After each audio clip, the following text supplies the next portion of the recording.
Hello everybody, welcome to the United Stands. I'm Mark Goldbridge and this is your Manchester United versus Leicester preview, and it's Ruud van Nistelrooy's last match in charge. He's given a message as well, we'll read that out. But look, this is an interesting game.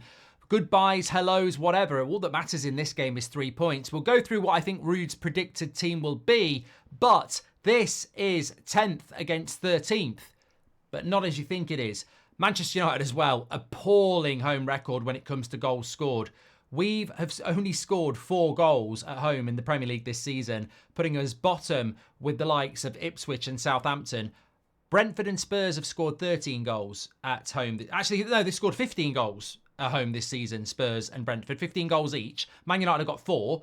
And even Wolves have got 7 goals at home this season. We've only got 4. It's incredibly bad. But 10th against 13th. We are in 13th. That might have changed if West Ham managed to beat Everton, by the way. But, yeah, so Leicester actually, their away record puts them 10th in the league for away. I think they've won 1, drawn 1, won 1, drawn 2, lost 2. Man United home record is 13th. 1, 2, lost 2, drawn 1. So our home record is wretched, really. To have only scored 4 goals at home in the league all season is absolutely crap when you've played 5 games. So hopefully Ruud van Nistelrooy can sign off with a win and a few goals as Amorim signs off with his game against Braga on the same day. Of course, we're ready and we're raring to go. Oh, actually, I just want to bring a story in about Thomas Tuchel as well. We'll bring that in a minute, actually. But we're ready and revving to go for the Amorim international break and then hit it hard afterwards, the new revolution. But it's the Ruud revolution that comes to an end. Whether he's going to stay at the club, look, get in the comments what you think about that. But he won't be managing. He won't have a say in the team selections. He won't have a team in the style of say in the style of play. Whatever he does, it's going to be a very reduced role, or he will leave. So how does he sign off with Manchester United? Well, to be honest with you, as long as we win, I don't really care. I mean, I'm not expecting scintillating football because we didn't get that against Chelsea. We didn't get that against in the Europa League game against PAOK. And Leicester, well, funnily enough, Leicester in the Carabao Cup, that was their reserves. So I'm not expecting 4 or 5-0 and United playing amazingly, but what we do need to do is win, and we should have enough to beat Leicester because, God forbid, if Leicester beat us, they'd actually go above us in the league. So he's got to get it right, and I think that leads nicely into the team selection because obviously Martinez and De Ligt got a rest on Thursday, so they will be refreshed as our centre-back pair. I think Dalot will continue on the left with Mazraoui on the right and Onana in goal. Midfield, no reason to expect any changes there. Ugarte and Casemiro. Bruno, as we know, will always play, so no point assessing that. And then the front three, I think, is interesting because Ahmad might miss out with injury. Got a bit of a knock on Thursday. If he does, we know it will be Garnacho and Rashford, and it will just be a case of who's playing on the left and the right. But if Ahmad is fit, he will play on the right. I think he will go with Rashford on the left because Rashford didn't start against PAOK, so I think he might just go Garnacho starts that one, Rashford starts this one, and probably the other way round. Garnacho will come on for half an hour. And look, he might go Xerxes up front, but I don't think Xerxes really suits the way we play with one up front. So I think he'll go with Rasmus, but he might go with Xerxes. And I think that will be Ruud's last selection. And I would imagine it will be enough to get over the line because Leicester will come and have a go. It won't have any similarity to the Carabao Cup game because there was a lot of changes to that. And they do have the capabilities, Leicester, of causing Manchester United some problems.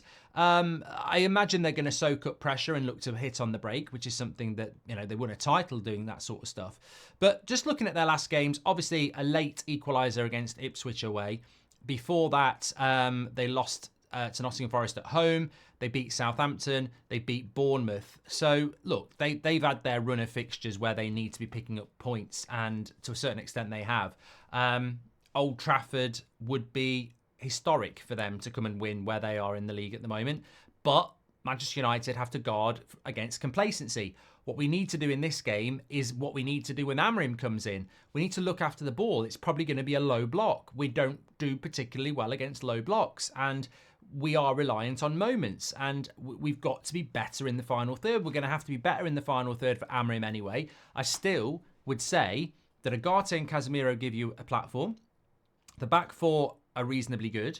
So it comes down to those front four players and specifically Bruno Fernandes again. Like, look, start pissing about when we're 2-0 up. But in the first 0-0 phase of the game, let's work the ball. Let's keep working the ball and working the opportunities. And when we've got 1 or 2 goals, then you can start going for your Hollywood balls. But let's get the game won first, because the longer this goes at 0-0, that is still there. We heard it on Thursday. We heard it against Chelsea last week. It is still there in the fan base that we are treading water until Amorim comes in. A manager has been sacked. An interim has done a good job. But there is still that sort of mistrust for the players and the team. And the longer we don't get scoring this game, the longer the murmurs grow, whether it's on the live chat, on a watch-along, or whether it's in the ground at Old Trafford. So I think the key is get the first goal and get it as quick as possible so we can settle the crowd down, settle the fans down. I would comfortably take a 1-0 win. The 3 points is all that matters to me in this game. Let me know what your thoughts are on the comments section in relation to the team that's been selected. I just want to bring this Tuchel story in. I forget the name, so tell me in the chat, but quite a prominent super agent. I forgot his name. Surname Zavelli or something like that. Anyway, he's been talking that he was very surprised that Thomas Tuchel took the England job because the Man United job was there for him and he chose not to do it. And they were basically saying that if he could have took the job. He could have took the Man United job. He's took the England job. Why has he done that when Man United really wanted him? Now, in a way, that it is interesting because I'm just trying to find his name. I think it's Zahavi. In a way, it's interesting because we already know that Pini Zahavi.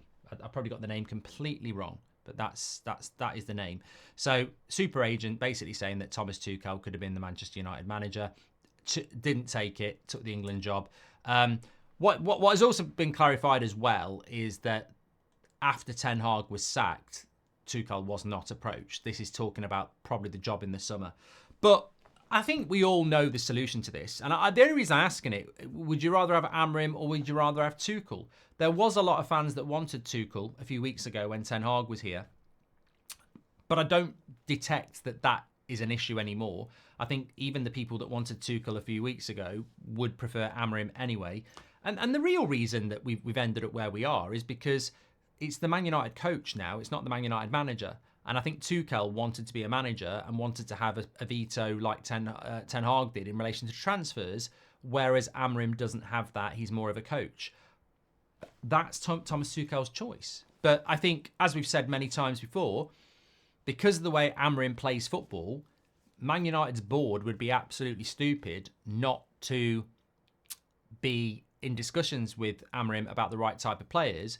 And they'd be absolutely stupid if they started buying players and forcing them on Amorim if they don't suit the system. So I think we've ended up where we want to be. I'm quite happy with Thomas Tuchel being the England manager anyway. It's certainly better than Southgate. And I would have took Amorim over Tuchel anyway. So I think we've ended up in the right situation. Obviously, time's going to tell.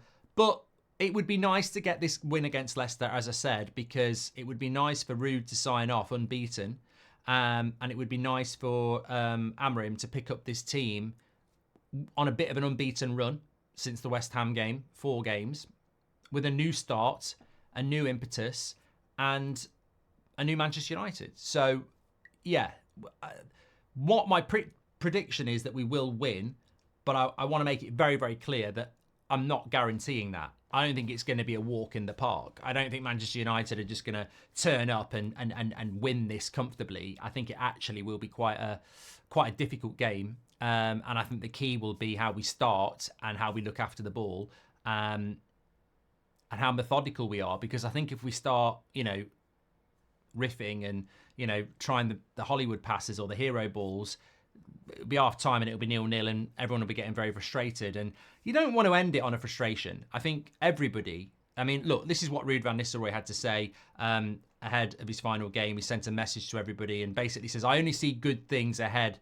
for Manchester United. But let me just get the quotes for you because it's quite interesting what he said. He said, I would, regardless of whatever, like to thank everybody for making me feel so welcome and supported during my time in the role. United fans have always held a special place in my heart, but I can honestly say that my love for you and all has grown during this period. The support I've had from the stands at Old Trafford has been fantastic, and I've taken memories that I will cherish for the rest of my life. Now, as we welcome Steve Cooper and Leicester City back to Old Trafford, we have an opportunity to end this block of games on a high. The history at this club is incredible, and will always be a huge honour for me to have played a part in that as a player.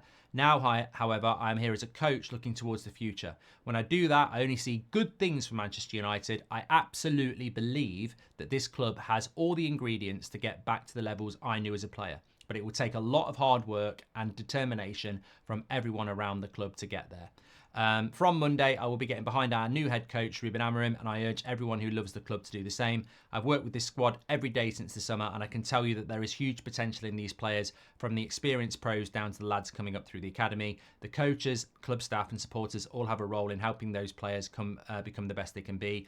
And of course, it starts with the players who hold themselves and each other accountable, because playing for Manchester United requires massive character, hard work and dedication every single day. There is no hiding place, especially with today's media environment, but that is the kind of challenge you have to relish and meet head on. You show courage, you fight, and you show your talent for yourself, for that badge on your shirt, and most importantly, for the greatest fans in the world. Let me tell you, whether you're a player or a coach, there is nothing like representing Manchester United Football Club. So, look, a very, very strong statement from Ruud van Nistelrooy. And whatever the future's going to be, he obviously gets it. That wouldn't be enough to keep him for me, by the way. I know it's harsh, but look, those words, you could tell me that. I could tell you that. It's Manchester United. You know, there should be a dedication, determination and consistency when you're wearing that shirt. There should be a pride. You should feel on top of the world when you've got Manchester United fans and a club like that. Yeah, 100%. But hopefully he can sign off with a win, like I say. I'm not actually on the same page with him as well. I don't see good things for Manchester United ahead. I've said this before when Ten Hag came in. We might not be at the bottom of the barrel. I don't think we have got the ingredients that he says to get back to the levels he knew as a player. I don't think the ingredients are there. I think it's contradictory in a sense, because he says the ingredients are there, but it will take a lot of hard work and determination. Well, have we got that hard work and determination in the ingredients? I think we all know that when we haven't got the ingredients to be successful at the moment. If we did, you'd be looking at these players and say, the contradiction for me is that Ruud is saying all the right things, but if we had the ingredients already, then why aren't we being successful? Because if these players have the ingredients, why haven't they produced the cake? They haven't produced the cake, have they? And if they're not producing it, then that's because they're being inconsistent, in which case the ingredients aren't there. So, look, that's just a positive statement from Ruud van Nistelrooy. But the bottom line is, I don't think we've got the ingredients for success as we are. I think there is going to have to still be a lot of change. That change could be Amorim coming in and changing those players. Of course it could, but that would be incredible if we didn't need to sell any players or buy any players. What I'm saying is, in short, is I don't think Amorim comes in, makes these players work hard and wins the Premier League and the Champions League. That squad for me is not a Premier League winning side, and it's not a Champions League winning side. No matter how hard it works or how adaptable it is, we will need to bring players in. We will need to develop some of the younger players, and we will naturally see some players leaving because age-wise, we're 3 or 4 years away from winning a title anyway, and in 3 or 4 years, some of these players will be probably retired. So, yeah, thank you very much to Ruud van Nistelrooy. If he stays, he stays. If he goes, he goes. But let's sign off with a win, and let's then focus in on the new Manchester United and the massive amount of work that is ahead. Get your comments in. What are your score predictions? Do you agree with that lineup? And obviously your thoughts on Ruud and the comments he's made. How far do you think we actually are off? He says we've got the ingredients. It's going to take hard work and determination, but let's wait and see. Get your comments in. Speak to you in a bit. And if you are watching this and wondering why there's no 8 o'clock show, get yourself over to That's Football, because I am actually live now doing watch-alongs for Liverpool against Villa and maybe still Man City against Brighton, depending what time we're putting this out. Take care, everyone. Speak to you all in a bit.